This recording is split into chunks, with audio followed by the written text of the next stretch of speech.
OTB in 10, fantasy banter in 10-ish minutes or something. And after 5 months, after countless weeks of preparation, after countless weeks of decision making, after the wins and the losses and the points scored, we are finally down to just 2 teams. May not be the 2 teams that we expected to be here at this stage, and yet here we are.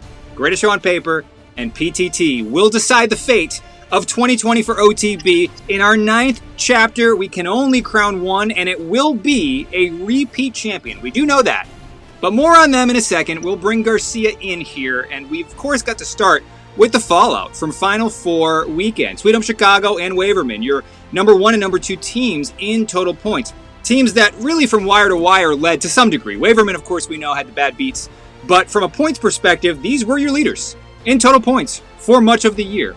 They are now sitting at home on championship weekend. Garcia, what stands out to you as those squads look at picking up the pieces into 2021? We come to the realization that points for the season mean nothing, and we should do away with the total points scoring system to play into the playoff format. It's clear that wins and losses matter more than total points. I'm shocked as anyone that not so much that Sweet Home Chicago fell to what I believe is going to be the champion when it's all said and done, but that Waverman is on the outside again, looking into a championship round. I think we had to come to the realization that Sweet Home Chicago had flaws on that team. While he had Alvin Kamara, he had a guy named Kenyon Drake that I just think you can't rely on. You just can't. I don't care what anyone says. I don't care what the data tells me. The man put up 5 points when it mattered most. You knew more than Ian on this, so you got rid of him. That's credit to you. Again, outlinking everyone, kind of beating the field, I guess where it matters most. Greatest Show on Paper, it clearly has the most stacked lineup you can possibly find, because you look at it, he's got a top 3 when it comes to dynamic players, as in Mike Evans, Nick Chubb, Aaron Jones. While you can't really see the screen well here, he's also got that sleeper in DeAndre Swift. Who knew that DeAndre Swift, who was like maybe a 8th round pick, I don't even know when the guy was picked, could put up 20 points. Now, can we expect that going into the championship round? I don't know. We'll find out. But I'm loving what I saw out of Greatest Show on Paper. I've been a big fan of his, or theirs. I guess depends how they operate.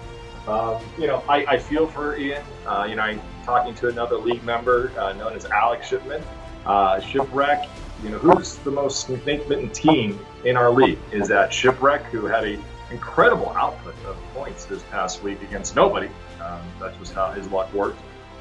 Or poor Carl, who again is like on the brink of making it to the championship, on the brink of finally claiming an opportunity to hoist a trophy. Or then Ian, who last year had that devastating loss because Aaron Jones came through for you, and he's now, again, on the outside looking in. Those 3 teams just must hate themselves, must hate this league, probably thinking to themselves they don't want to even play anymore, which allows us the opportunity to really kind of consolidate and give us better opportunities for you and I to win again. Because at this rate, the way Greatest Show on Paper is going, the way TTT is doing, one wonders, what are we doing wrong that these guys are having so much success? I'm going to go on a limb and say, my doing is Devin Singletary, your doing is Kenyon Drake. That's my guess. Yeah, well, a lot to unpack, and it is amazing as we look at Sweet Home Chicago first. Sweet Home Chicago, if you look at the last 4 biggest outputs that Aaron Jones has had since last year, 3 of them came in games in which he was playing against Sweet Home Chicago. Aaron Jones put up 43 points in week 2. I had completely missed this storyline when it happened earlier in the year. Aaron Jones, as a member of Greatest Show on Paper, put up 43 points in week 2 against Sweet Home Chicago. Weeks after, if you think about it that way, he had put up 27, 28 points against him in the Super Bowl. And then, not the only reason that he lost this game, certainly, but Aaron Jones obviously, of course, found a way to represent, as he always seems to, against Sweet Home Chicago. I'll say this about Sweet Home Chicago. If you are to ask me objectively, over the last 2 years, who has had the best drafts kind of like in summation, it's Sweet Home Chicago. Sweet Home Chicago has had, over the last 2 years, the best combined drafts relative to the performance that we've seen out of those lineups in 2019 and 2020. It doesn't mean that they have a championship in the championship trophy case, but another fantastic year, back-to-back Gardens Division titles. I mean, there's a lot to be positive about, and I know it's a tough loss, but Greatest Show on Paper, we'll get to them. I mean, they are clearly peaking at the right time. Their lineup, to your point, is formidable. So it's not like they can really hang their heads against the opponent that they lost to. You do have to feel for it because they've had so much success. Waverman. So, here's the situation. And again, does this mean anything? I mean, we of course, we grade championships, right or wrong, in most sports, and fantasy football is one of them. Waverman will not have a championship to end 2020. That said, for whatever it's worth, and I've done this before in previous years too, in my mind, and this decision has already been made, if you were to say, hey, who in OTB put together the best fantasy football team in 2020? The answer is Waverman. There is not an argument. There's nobody else. You could maybe put in a few different kind of second and third places that I think are definitely arguable. The answer is Waverman. Waverman had the best team this year. It happens sometimes. The best team doesn't always win. It's not a reflection of anything other than once you get to the playoffs, it is single elimination. Anything can happen. It doesn't mean that you're infallible, and it doesn't mean that you're perfect, because obviously there were probably decisions maybe that could have been made here or there to help you. I'm not saying that he is infallible and incapable of criticism. I'm just saying, if I were to tell you 5 years, 10 years from now, if someone says, hey, who put the best team together in OTB in 2020? The answer is Waverman. Now, we'll find out who wins the championship, and that's still very important. We'll get there. That is the most important thing. But the answer is Waverman, and now we play a game in Week 16 to determine the championship. That's my opinion. In looking at the results from this past week, you've noted a few times, and I think I brought it up, his reliance on Russell Wilson, DK Metcalf, I think came back to haunt him. Clearly not the numbers that he was accustomed to seeing. Derrick Henry, second week, thing that we overlooked when he came to his team, it's when you got the tight end, TJ Hawkinson, Amari Cooper, and Wayne Gelman as three of his roster players. How I missed that. So I will say, yeah, I mean, but then Tony Pollard puts up 28 points, right? Or 20. Yeah, and he had him all year, and he had Pollard all year. He rostered him all year for that week.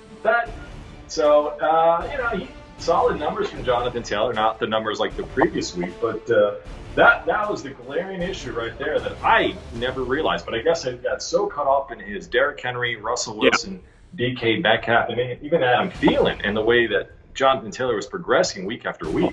I for sure thought he was going to be in the championship game, but give PTT credit. I mean, the man is, even with Todd Gurley putting up one of his lowest outputs, did a phenomenal job with the roster and keeping it together. And let's face it, Travis Kelce keeps them going, and Josh Allen keeps surprising everyone. I'm waiting for that thing to fall off the wagon. I just can't believe Josh Allen is still putting up numbers like this. Now, as we go into championship round, is there going to be a game that Josh Allen is going to have a Josh Allen-like performance of maybe 10 to 12 points in previous years? So we'll see. We'll find out in the next segment. We will. And let's move to that next segment, which is the playoff bracket. So again, thank you to Sweet Home Chicago and to Waverman for their contributions. Of course, now we move on to what is most important. It is the Super Bowl. We will bring up the playoff bracket up to date on the screen.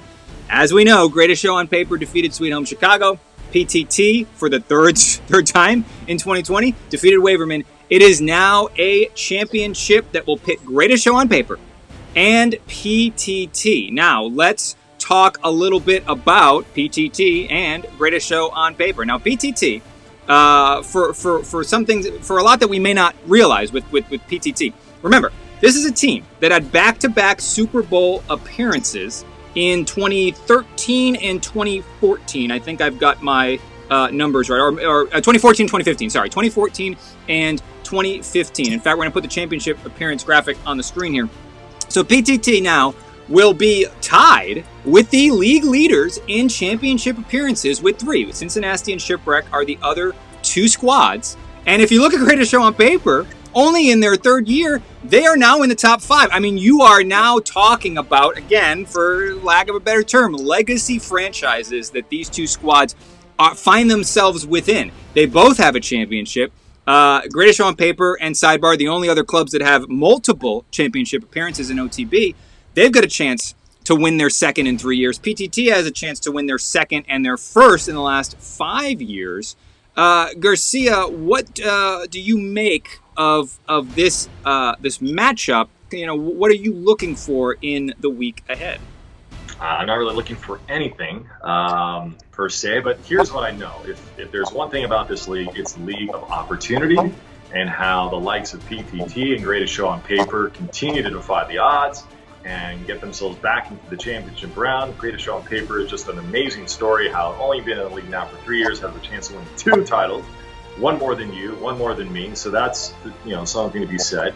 Also, the fact that PTT seems to be kind of I want to call them the Buffalo Bills of our league, but obviously they're no strangers to the championship round, so they have no pressure going in. They're going to ride what's taking them to this level, and possibly earn another championship, and more than you and I will ever get to see in our league history. So, what I'm looking for is the quarterback situation. Again, 2 relatively unknowns. They're not names that we're accustomed to talking about: Lamar Jackson, Pat Mahomes, Russell Wilson, Aaron Rodgers. We're talking about Justin Herbert, rookie quarterback, and then Josh Allen. If my memory serves correct, I think this is his 3rd year. I forget. I don't watch Buffalo Bills football, so clearly me selecting Devin Singletary tells you how much Buffalo Bills football I watch. I think that's the key matchup to me. I think when it comes down to just really comparison of the rosters, I'm going to lean towards Greatest Show on Paper because of that 2-headed running back monster up there with Aaron Jones and Nick Chubb. And then, of course, Mike Evans, I think, is comparable to Travis Kelce in terms of the receiver situation. Otherwise, it's a toss-up. I think they both have Washington Redskin running backs, so we'll be interested to see who gets the most carries and brings up the most totals there. I think Antonio Gibson might be questionable right now going into the final week. And I think the biggest thing that could come to haunt Greatest Show on Paper is the loss of Cam Akers, who 2 weeks ago had like 60 points on a Thursday night game. So, and I believe PTT has the cuff. So this is an intriguing matchup. It's one that I did not foresee happening, even in week 1, nor less in week 10, and even last week. I did see Greatest Show on Paper elevating itself and getting past the league champion. But it's going to be fun to watch, and I give credit to these 2 teams that have managed to overcome some of the challenges, the injuries, and defy the odds and surprise everyone. So it's not what you had, it's not what I had, but nonetheless we have something, and that's more than nothing. Yeah, let's pay the respect to PTT and Greatest Show on Paper that they do deserve. So with Greatest Show on Paper, this is a club now that we've seen the full picture. They started a little slow out the gate. They obviously had some injuries, Aaron Jones being one that they missed for multiple weeks, Nick Chubb for multiple weeks. But as you look at the strength of their draft and that very critical free agent waiver wire acquisition of Justin Herbert, this is a club that over the course of the last 5 or 6 weeks is averaging 120 plus points per game. So you can't really, diminish what they've accomplished. Again, the slow start is probably what maybe keeps people remembering that, because the record, they are like 3-6 at one point. So the record was always kind of unfortunate, like Waverman situation. So we don't necessarily think about the dominant draft that they had and then the dominant season that preceded it. PTT, look, they're playing largely without their first round pick all year. And I know a lot of people can criticize injury, can go back to injuries and say that's the reason I'm not here. Well, look at PTT, because they've had injuries up and down their drafted lineup. Michael Thomas chief among them, and they found ways. Josh Allen was a tremendous late-round pick. And if you look at these 2 teams, even though their first-round pick, Nick Chubb obviously is back and doing Nick Chubb things. But for a while, they were without their first-round picks, and you can say, well, how did they manage? Look at their second-round picks. Aaron Jones continues to do what he does. He's a top 5 running back this year. Travis Kelce, not only leading tight ends in receiving yards, close to leading the league in receiving yards. So if you look at, can you miss in the first round and still make it work? Well, the answer can be yes. So don't just look at that first round pick. We've got a graphic on the screen about where they've been. Here's something else that you may not realize. PTT has not had a sub 100 point week since week 8. That's actually one of the longest streaks in OTB. So these 2 teams, again, they weren't always in the playoff picture. In fact, it wasn't until week 11 for both teams that they were consistently in the playoff picture. And even PTT actually jumped out and jumped back in. So it's not like they've been in the narrative all year, which is why we probably feel like this is a surprising picture. But as we do a little hindsight here and we look back, we look at what these 2 clubs were able to accomplish in the last month of the season, it's not that surprising. Now, as it relates to who I will pick, I think there's strength in both lineups. I think both lineups will have to come through. You mentioned it. I think for PTT to get it done, even though he's got a few other guys that we don't talk about enough, Ayuk being maybe number one, and Kuti to a point number two, it is the Travis Kelce and Josh Allen show. If those two players don't show up for PTT, they probably don't have a great chance of winning this game. The good news is that they do seem to show up every single week. Josh Allen and Travis Kelce both continue to show up. Now, Josh Allen has the Patriots, which you would think is maybe scary. The Patriots actually, over the last couple of years, and certainly this year too, have not had an easy time containing running quarterbacks. I actually really like Josh Allen's matchup this week. I think Travis Kelce is Travis Kelce, so enough said there. The question will become, can they get something else like they were able to do this week? Can they get something else out of a few other spots? McKissick was the one that came through big for them this week. But again, they had a few other people that contributed, right? They had Higgins and Kuti contribute. Can they do that? For greatest show on paper, the lineup looks much stronger from top to bottom. Obviously, you mentioned Cam Akers. That's an issue, but DeAndre Swift is now back and looking very good. Aaron Jones, Nick Chubb, we've talked about this enough to know that they've got strength. Justin Herbert has been playing very well, Rookie of the Year candidate. So as you look at this matchup, I'm going to pick greatest show on paper. I'm going to pick greatest show on paper because I do think the lineup is a little stronger from top to bottom. At the end of this week, would I be surprised if PTT won the game? Absolutely not, because I think PTT has shown over the last 5 or 6 weeks they are capable of putting up big points. They are capable of winning the game. I mean, they both put up 130 last week. So this is very possible for PTT. If I had to pick, I will say that our newest league members, 2018, they won their title, that they will go 2 in 3 years. And then that's a whole different conversation we'll have for next week about what kind of legacy that is. But either way, we've got a repeat champion coming to us in 2020, which is interesting. I'm trying to figure out if there's ever been a franchise that went from first to last. So that's something to be said about for greatest show on paper. Yep. Again, they didn't get caught up in the negativity that was surrounding last year. I think they started 0-12, maybe. I don't know. I stopped counting. But while the championship game is something certainly we all should be paying close attention to, it's 11 paying close attention to, where it's TV and sidebar and regulators. By the illustration fantasy app here, it's telling me that you should win by a slant. Come this Sunday. We'll see. This is really what we all should be paying close attention to coming to Saturday and Monday. Further on the greatest show on paper legacy, I really wonder, though, how much better of a team would have been if they traded for Raheem Morris. I believe that they tried to trade at one point in which he was not on the team that they were trying to trade with, if memory serves me correct.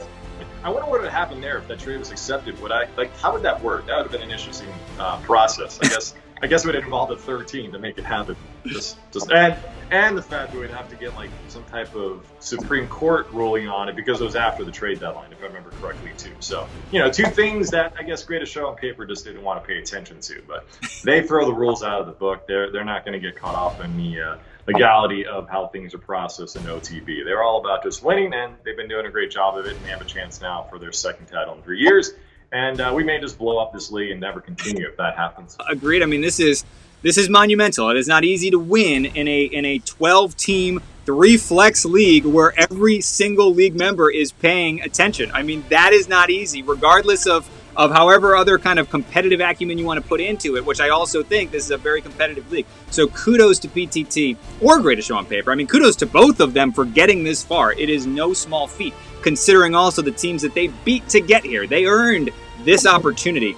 And now the question will become, who will win? I think both probably should look at the end of Week 16, no matter what happens, and say this was a great year, a successful year. A lot of their bets proved correct, and they should be very proud of that. But of course you want to take home the championship title. Of course you want that opportunity to get this close. You want to just cement it, move on, always have that opportunity now to call yourself a 2-time champion in this league, which again, only one other club can do. So it's going to be interesting. I am excited. Best of luck to those. Now remember, again, there are still some other games this weekend. The 3rd and 4th place teams, or the Sweden, Chicago, and Waverman, they'll play for the 3rd place game. I forget how much money it is, $20, $25. I don't know. It's something like that. That's still something. Any money? No, I don't make money. Well, the money just goes to the team that finishes first and the team that finishes last. 9. Yeah. Well. Is it? Is those long. His internet had a little issue there. But I will say that I think he was trying to award money to himself, which is its own thing. But I will say that, remember, yes, there is some money in that third place game. I don't remember how much. And then also in consolation, not the games Garcia's talking about, but there is a consolation championship this week, and that will give the winner 4 ping pong balls in our draft lottery. He is Garcia out on the West Coast. Sidebar. Here on the East Coast, best of luck to those 2 championship contenders. And we will be back one more time next week. Happy holidays, everyone. We'll recap the season in style next week. We'll see you then.